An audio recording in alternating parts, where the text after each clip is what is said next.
Hello বন্ধুরা, study motivation YouTube চ্যানেলে তোমাদের সকলকে স্বাগত। আজকে আমি ক্লাস 3 ইংলিশ উইংস বইয়ের পার্ট 2 এর 54 নম্বর পৃষ্ঠা থেকে শুরু করছি। এর আগের সমস্ত পৃষ্ঠাগুলি আমি আলোচনা করে দিয়েছি। ভিডিওর ডেসক্রিপশনে লিংক দেওয়া আছে এবং প্লেলিস্টও করে দেওয়া আছে, তোমরা সেখান থেকে দেখে নিতে পারো।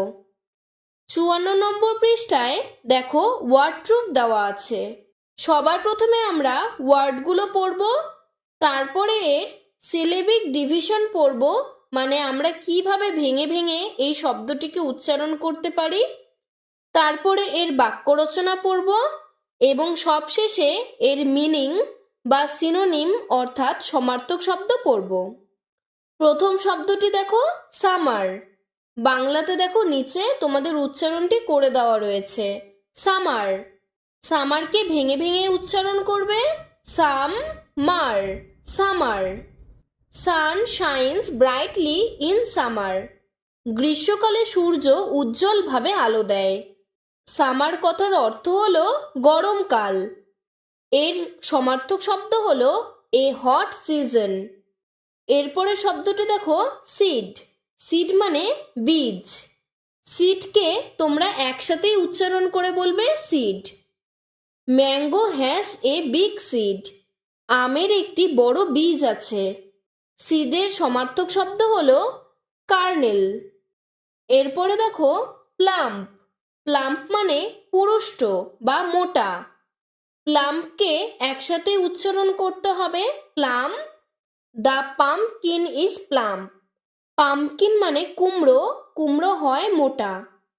এর সমার্থক শব্দ হলো ফ্যাট। ওয়েদার। ওয়েদার মানে আবহাওয়া।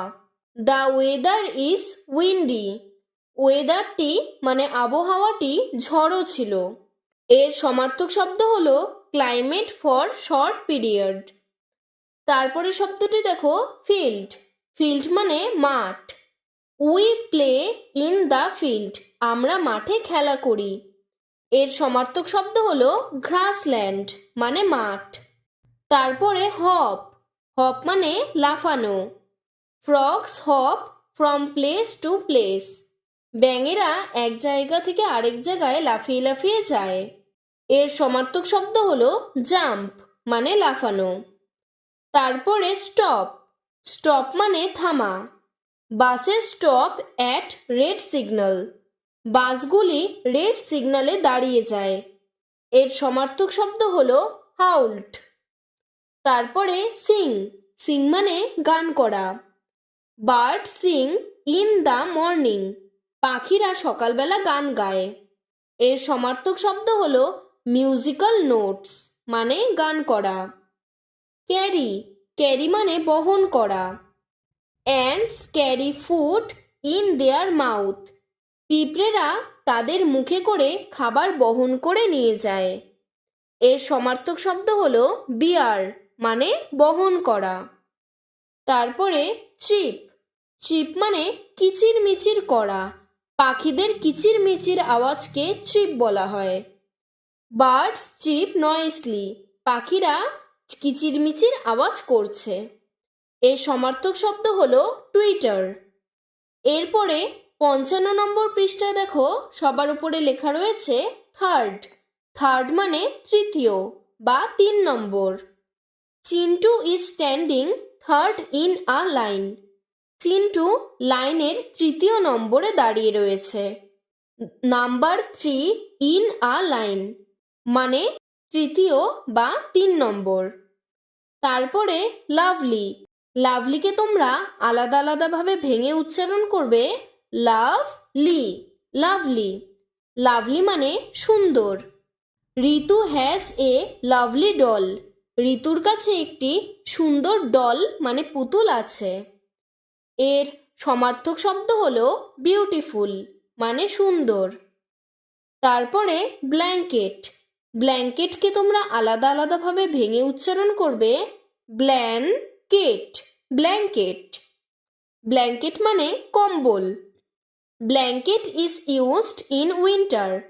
শীতকালে কম্বল ব্যবহার করা হয়।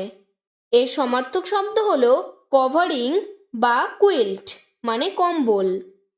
তারপরে রিপ্লাই, রিপ্লাইকে আলাদা আলাদাভাবে উচ্চারণ করবে রিপ্লাই, রিপ্লাই। রিপ্লাই মানে উত্তর দেওয়া। Raju gave a quick reply, Raju খুব তাড়াতাড়ি উত্তর দিল।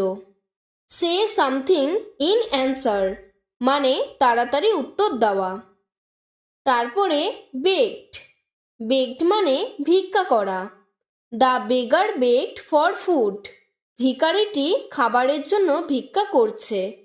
এর সমার্থক শব্দ হলো to ask for something helplessly, কেউ সাহায্যের জন্য কারোর কাছে কিছু বলছে বা ভিক্ষা করছে। তারপরে সারপ্রাইজ, সারপ্রাইজ মানে বিস্ময় বা অবাক। এটিকে আলাদা আলাদাভাবে ভেঙে উচ্চারণ করবে surprise, surprise. Father's home coming was a surprise for us, বাবার বাড়িতে ফিরে আসা আমাদের সকলের কাছে খুবই অবাক করা বিষয়। এর সমার্থক শব্দ হলো শক, ওন্ডার, অর্থাৎ বিস্ময় বা অবাক। তারপরে শব্দটি ডিসেন্ট্রি, ডিসেন্ট্রিকে আলাদা আলাদাভাবে ভেঙে উচ্চারণ করবে D Sen tree, dysentery. Dysentery মানে আমাশা রোগ। My brother is suffering from dysentery, আমার ভাই আমাশা রোগে কয়েকদিন ধরে ভুগছে বা আমার ভাই আমাশা রোগে আক্রান্ত। এর সমার্থক শব্দ হলো ডায়রিয়া। এরপরে শব্দটি দেখো স্টিংস, স্টিংস মানে হুল। মশা মৌমাছি এদের হুল থাকে। দ্য বিস হ্যাভ পয়জনাস স্টিংস, মৌমাছির ক্ষতিকারক বা বিষাক্ত হুল রয়েছে।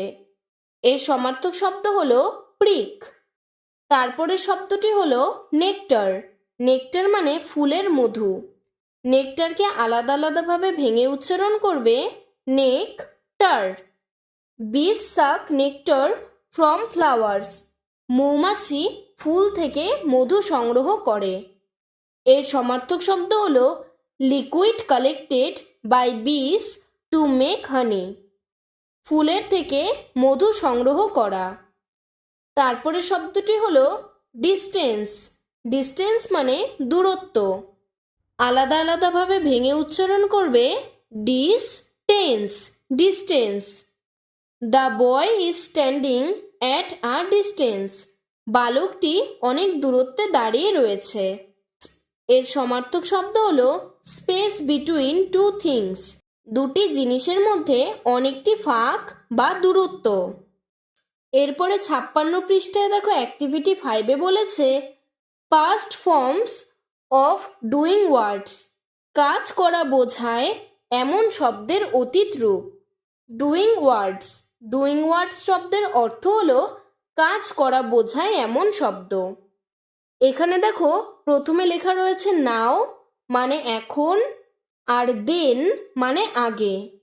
নাম্বার 1 ওয়াক, ওয়াক মানে হাঁটা, তাহলে আগে অর্থাৎ হবে হেঁটেছিল, তাই ইংরেজিতে বলবো ওয়াকড মানে হেঁটেছিল।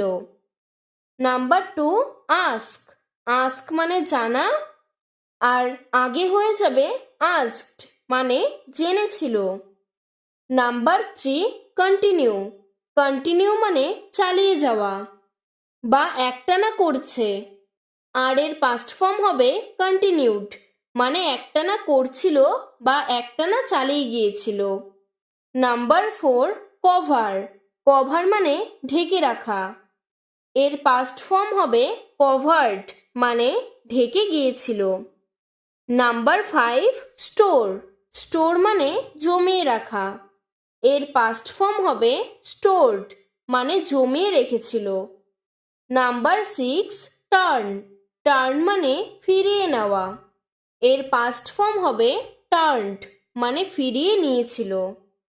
নাম্বার 7 রিপ্লাই, রিপ্লাই মানে উত্তর দেওয়া, আর এর পাস্ট ফর্ম হবে রিপ্লাইড মানে উত্তর দিয়েছিল। নাম্বার 8 ক্যারি, ক্যারি মানে বহন করা, এর পাস্ট ফর্ম হবে ক্যারিড মানে বহন করেছিল। Number 9 Cry. ক্রাই মানে কাঁদা। এর পাস্ট ফর্ম হবে ক্রাইড মানে কেঁদেছিল। নাম্বার 10 সে। সে মানে বলা। এর পাস্ট ফর্ম হবে সেইড মানে বলেছিল। নাম্বার 11 সিং। সিং মানে গান গাওয়া। এর পাস্ট ফর্ম হবে স্যাং মানে গান গেয়েছিল। Number 12 shake. শেক মানে ঝাঁকানো। এর পাস্ট ফর্ম হবে শুক মানে ঝাঁকিয়েছিল। আজকের ভিডিওটি এতটুকুই। তোমাদের যদি ভিডিওটি ভালো লেগে থাকে তাহলে লাইক করে চ্যানেলটিকে সাবস্ক্রাইব করে দেবে। ধন্যবাদ।